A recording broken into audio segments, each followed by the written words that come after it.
गंदम की जो हाइट है वो पूरी है। तो अगर जनाब आपकी हाइट ये वाली है, गंदम की हाइट यानी ये तकरीबन 15-16 इंच है, तो फिर आपको दूसरे पानी के साथ यूरिया नहीं लगानी चाहिए। और ये देखें, इसके टिलर्स देखें, ये एक बीज है और माशाल्लाह इसके 15 से 20 टिलर हैं।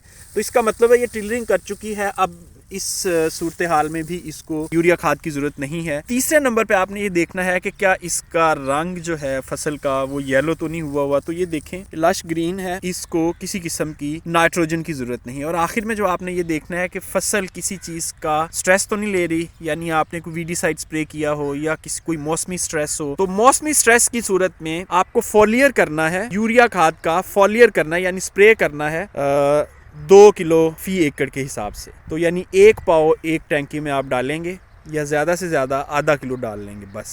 ये वीडियो पूरी देखने के लिए वीडियो के पहले कमेंट पर क्लिक करें।